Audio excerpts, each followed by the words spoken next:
अल्लाह पर मुश्किल नहीं, कायनात मुश्किल नहीं, आप फ़ोन ज़्यादा दीन मोहम्मद सल्लल्लाहु अलैहि वसल्लम को कबूल कीजिए। बहुत अच्छा लगता है, अल्लाह रसूल के प्यार में जो भी काम किया जाए उसका मज़ा ही अलग होता है। अल्लाह राज़ी हमेशा राज़ी रहे। मेरे प्रोग्राम को लाइक करें, शेयर करें, सब्सक्राइब करें, मेरा एड्रेस नोट करें। मैं कराची में बैठता हूँ, बादराबाद चार मीनार चुरंगी, चुरंगी 7 ही पहली गली है, कोने में सैलानी वाले गली सेंटर में मेरा अदारा है। रमज़ान मुबारक में दोपहर 2 से 4 रोज़ाना का टाइम होता है, और पूरे रमज़ान में 2 से 4 का टाइम होता है। रमज़ान के बाद वो पुराना टाइम होगा, सुबह 11 से 8 रोज़ाना का, और 2 से इतवार को सुबह 10 से 2 का टाइम होगा। उस टाइम में आप आ सकते हैं, लेकिन रमज़ान में सिर्फ 2 से 4 है।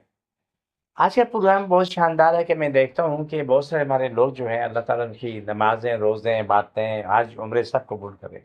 सबकी जितने भी दुनिया में मुसलमान हैं, अल्लाह सबकी बातें कबूल करे और उनको राह हदायत मुझ समेत सबको हिदायत दे। लेकिन मैं सोचता हूँ कि साल में बार-बार उम्रे करने जाते हैं, बार-बार उम्रे करने जाते हैं। अगर उसी पैसे को जो भी 2, 4, 5 लाख, 10 लाख उनके पास वो लगा के आते हैं, अगर इन 10 लाख को, 5 लाख को अगर ज़रूरतमंदों में अगर वो तक़सीम कर दें, तो मेरा अल्लाह का यकीन है उम्र से कहीं ज़्यादा वहाँ सवाब मिलेगा। जो आप किसी की मदद करके सवाब हासिल करते हैं, वो आपके हज उम्र से कहीं ज़्यादा बेहतर होता है। मैं छोटी-सी एक मिसाल दूँ, आज मैं रिपीट कर रहा हूँ। मेरे सुनने वालों, आपसे इल्तिजा है कि इस मेरे मेरे तमाम प्रोग्राम्स को आप दुनिया में फैला दें। 1973 में मैं बहुत छोटा था, मेरे ख़्याल से मैं 12-13 साल मेरी उम्र थी उस वक़्त। तारुफ अपने एक फैक्ट्री में काम करते थे, गारमेंट फैक्ट्री थी, मेन रोड पे उसका शोरूम था, और यानी कि सबसे बड़े शोरूम में से वो एक था। हमारे साथ एक साहब काम करते थे, तो बहुत ही प्यारा इंसान, उसको काम करता है पेंट कोट का। मैं हज उम्रे वालों के लिए जो बार-बार करते हैं, मैं उनके लिए कुरान कर रहा हूँ, जो कई दफ़ा जाते हैं उनके लिए नहीं है। जो बार-बार करते हैं, मैं उनके लिए कुरान कर रहा हूँ, आँखों देखा हाल बयान कर रहा हूँ। उनकी आदत थी कि पेंट कोट का काम करते थे, वो बड़े टॉप के कारीगर थे। उस शोरूम में उसके हाथ का बना हुआ पीस अगर अटक जाए पेंट कोट, तो उसमें अल्ट्रेशन निकालना मुमकिन नहीं था।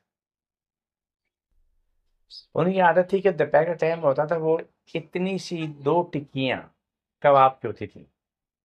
जैसे कच्चे अंडे की ज़रदी है, इससे बड़े नहीं होंगे। 1 चमचा उसमें चटनी होती डाल के लेके आता था, और 2-3 फाँके प्याज़ होती थी, और उसमें 1 चपाती होती थी।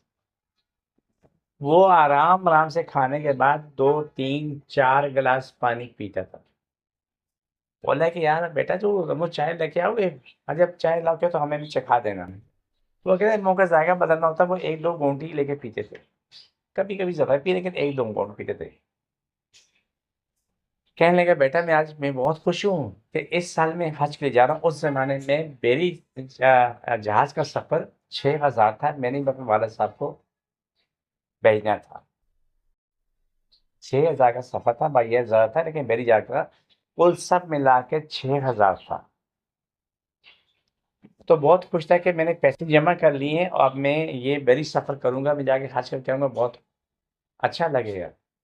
उस ज़माने में एप्लीकेशन के साथ ₹50 जमा करने पड़ते थे बैंक में, और जब एप्लीकेशन एक्सेप्ट होती थी, कबूल कर ली जाती थी, बकाया पैसे जाके बैंक में जमा करना पड़ता था। फिर उसके बाद वो सारा काम शुरू होता था, और अपने-अपने नंबरों से लोग हज करने जाते थे।